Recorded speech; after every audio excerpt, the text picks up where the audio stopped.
নমস্কার। আমরা উপস্থিত হয়েছি শ্রীমৎ স্বামী পরমানন্দ মহারাজজির জীবন ও বাণী সংক্রান্ত আরও একটি নতুন ভিডিও নিয়ে। 28শে জুন রবিবার 1992 সালের ঘটনা। সেই সময় শ্রীমৎ স্বামী পরমানন্দ মহারাজ শুভাগমন করেছেন চুঁচুড়ায় শ্রীযুক্ত কৃষ্ণপদ চক্রবর্তীর বাড়িতে। ছাদের উপর মণ্ডপ করা হয়েছে। পূর্ব দিকে একখানি উচ্চ আসন রচনা করা হয়েছে গুরুদেবের জন্য। বিকেল 4:30 নাগাদ শ্রীমৎ স্বামী দর্শন দিয়ে আসনে বিরাজিত হলেন। সবাই তার চরণযুগল স্পর্শ করে নিল। এবার কথা হচ্ছে, একজন জিজ্ঞাসা করছেন, মহারাজ, মনীষীর মূল্যায়ন কিভাবে হয়? শ্রীমৎ স্বামী বললেন, এটার জন্য সার্টিফিকেট দিতে হবে না। দেখো বাবা, রবীন্দ্রনাথ, শ্রীরামকৃষ্ণ, বিবেকানন্দের এই যে জ্ঞান, তা বাইরে থেকে আহূত নয়, তা ভেতর থেকে স্ফুরিত বোধের উদয়, বোধোদয়। তার জন্যই তো তাদের এই জ্ঞান, যেটা সকলকে দিয়ে গেছেন। আইনস্টাইনের একটাও ডক্টরেট ডিগ্রি ছিল না। প্রতিবারের পরীক্ষায় প্রশ্নপত্রের প্রশ্নগুলি ভুল মনে হওয়াতে মার্শাল 13 বার পরীক্ষা দিতে বসেও কিছু লেখেন না। এই মার্শাল 13 বারের নামটা জানো তো? বদনাম হবার আশঙ্কায় বিশ্ববিদ্যালয় ভাবিত হলো। বোর্ড বসলো, মার্শালকে ডাকা হলো। মার্শাল জানালো, প্রতিবার ভাবি পরের বার প্রশ্নপত্র ঠিক হবে। এবারও ওই আশা নিয়ে আবার পরীক্ষা বসার সিদ্ধান্ত নিয়েছিলাম, কিন্তু সেটা হলো না। তার জন্য কিছু লিখতে পারিনি। এর কথা শুনে বোর্ডের চক্ষু স্থির হলো। জিজ্ঞাসা করলো, এর বাইরে তুমি নতুন কি কিছু জানো? এরপর মার্শাল যেটা করেছেন সেটা ইতিহাস। মার্শাল এমন বই লিখলেন যা সারা বিশ্বে এখনো সেটা পড়ানো হয়। এই সময় একজন দর্শনার্থী জিজ্ঞেস করছেন, বাবা, নেতার কি কি গুণ থাকা চাই? শ্রীমৎ স্বামী বলছেন, ধর্মীয়,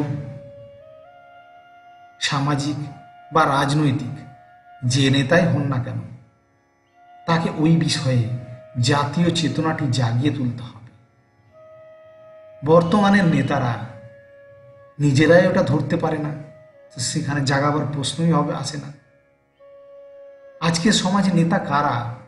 যারা ধুরন্ধর, যারা বদমাস, তারাই নেতা। চেয়ার আর পাওয়ারের লড়াই।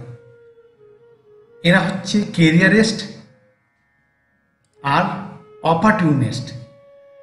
জানো তো, জঙ্গলে সবার বড় বাইসনটি, দাঁতাল হাতিটা আর সবচেয়ে হিংস্র বাঘটি হয় নিজ নিজ এলাকার দলের নেতা। তেমনি সবার সেরা বদটা আজ সমাজের নেতা। কোনো সৎ ব্যক্তি আজ যদি পলিটিক্যাল লিডার হতে পারত, কোনো সৎ ব্যক্তি আজ পলিটিক্যাল লিডার হতে পারে? এই বলে গুরু মহারাজ থামলেন। এবার আরও একদিনের ঘটনা বলছি। প্রায় 1 মাস পরে 1 আগস্ট শনিবার 1992 সালে গুরু মহারাজ বনগ্রামে বসে আছেন। সেই সময় রমেনবাবু তার সহধর্মিনীর মোচার ঘণ্ট, ইলিশ মাছ, তালের বড়া আর কিছু ল্যাংড়া আম, সমস্ত কিছু গুরু মহারাজকে নিবেদন করার জন্য নিয়ে এসেছেন। সেই মতো কুটিয়াতে গিয়ে গুরু মহারাজকে নিবেদন করলেন। সেই সময় বিকেল 4টে। গুরুজি দর্শন দিয়ে আসন গ্রহণ করতে করতে সবাই তার চরণ স্পর্শ করে নিলেন। সেই সময় শ্রীমৎ স্বামী চক্রবর্তীকে বলছেন, বেদান্তি দেখেছ? চক্রবর্তী বলছেন, আজ্ঞে, সে মাত্র একজন। শ্রীমৎ স্বামী বলছেন, কে? চক্রবর্তী হাত দেখিয়ে বললেন, আপনি। শ্রীমৎ স্বামী বললেন, তুমি আমায় বেদান্তি স্ট্যাম্প দিয়ে দিলে। চক্রবর্তী বললেন, তা কেন? আপনি তো সবার এবং সবেতেই উপমা। শ্রীমৎ স্বামী বললেন, হ্যাঁ, আমি ঝালে ঝোলে অম্বলে সবেতেই আমার মজা। এই যে কত লোক এসে কত কষ্টের কথা বলে, আমি তা মনোযোগ দিয়ে শুনি এবং যে বলছে তার চাইতেও অধিক কষ্ট অনুভব করি, কিন্তু এরই মধ্যে মজাটা অটুট থেকে যায়। কেমন জানো? ধরো কোনো একটি শিশুর আঙুলটি সামান্য কেটে গেছে, সে কাঁদছে, মা ওকে কোলে নিয়ে কেঁদো না বাছা বলছে, আর একটি স্তনের মুখ ধরিয়ে দিয়েছে। সে ব্যথায় রয়েছে, কিন্তু দুধের মজাটাও রয়েছে। এটি হচ্ছে আসল মজা। এই মজাটা অটুট। এই সময় সব্যসাচী গুরুজিকে বললেন, মহারাজ, অমুক মহারাজ বেশ বেদান্ত চর্চা করেন। শ্রীমৎ স্বামী বললেন, উনি বেদান্তি নাকি? গম্ভীর হন বেদান্ত ভাব দেখাবার জন্য। আমি দেখেছি বৈষ্ণবরা আয়না ধরে মুখের ভাব দেখেন এপাশ ওপাশ করে, কেমন দেখলে তাকে কেমন দেখাবে, কিভাবে বৈষ্ণব ভাব ফুটে উঠবে। আমার সেসব সহজ। এবার শ্রীমৎ স্বামী সব্যসাচীকে দেখিয়ে বলল, এতদিন তো শুনলে, বলো তো বিবেক কি? শ্রীমৎ স্বামী নিজেই বলছেন, বিবেক হলো যথার্থ বিচার।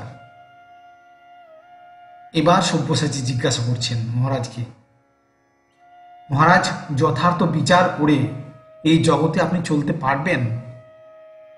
শ্রীমৎ স্বামী বলছেন, এই দেখো, আমি দুনিয়া ঘুরেছি ওইভাবেই, আর ও বলছে কিনা আপনি চলতে পারবেন। দেখো, বাপের পকেটে ছেলে হাত দিলে বাবা বলেন, না রে, আর ধরে চুমু খান। কিন্তু সেই পকেটে যদি পকেটমার হাত ঢোকায়, তার চেপে ধরেন, তার যথার্থ বিচার চাই। বুঝতে পেরেছ? বুদ্ধি বিবেকযুক্ত না হলে এ বিচার আসে না।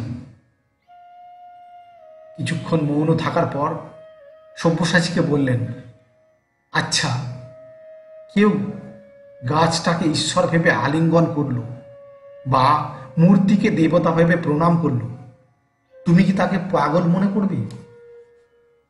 তাহলে আমি বলবো তুমি পাগল। বাবা, ওই শ্রদ্ধা দ্বারা মানুষ নিজে মহান হন, ভেতরের মানুষটাকে বাইরে প্রকাশ করেন। তুঙ্গনাথ কি কোনো মূর্তি? তুঙ্গনাথ হচ্ছে একটা শিখর, ওকে উদ্দেশ্য করেই পূজা হয়। এই সময় গুরুদেব শ্রীমৎ স্বামী পরমানন্দ মহারাজ ঢেকে রাখা চায়ের গ্লাসটি হাতে নিয়ে এক চুমুক খেলেন। এবার দুই হাতে গ্লাসটিকে রশ্মি পাকাবার ন্যায় করতে লাগলেন। এবার শ্রীমৎ স্বামী আবার বলছেন, যখন বাইরে অর্থাৎ বিদেশে গেলাম, জিপসিরা জানালো ওরা রামকে জানে। পুরুষানুক্রমে রামের কথা শুনে আসছে। পৃথিবীর সর্বত্র রামকে জানে, জানে হিন্দু, মুসলিম, খ্রিস্টানরা। কৃষ্ণকে রামের মতো অত জানে না। আসামের হংকার দেব হরে কৃষ্ণ কৃষ্ণ কৃষ্ণ হরে হরে এমনভাবে নাম করতেন যে মনে হতো মল্লযুদ্ধে আহ্বান হচ্ছে। দাদু এবং আরো কয়েকজন মিলে নিজ নিজ অঞ্চলে কৃষ্ণ আন্দোলন গড়ে তুলেছিলেন, কিন্তু তা স্থায়ী হয়নি। কৃষ্ণ আন্দোলনের প্লাবন ঘটল শ্রী চৈতন্য দেবের সময়। এখন এই কাজটি ইস্কন মন্দির করছে। এই বলে শ্রীমৎ স্বামী পরমানন্দ মহারাজ থামলেন। আমরা ভিডিওটি আজকের মতো এখানেই শেষ করছি। যদি ভিডিওটি ভালো লেগে থাকে, ভিডিওটি অবশ্যই লাইক করুন এবং শেয়ার করুন সকলকে। এখনো যদি চ্যানেলে সাবস্ক্রাইব না করে থাকেন, অবশ্যই আমার চ্যানেলটি সাবস্ক্রাইব করুন, পাশে থাকা বেল আইকনটি ক্লিক করুন। ধন্যবাদ।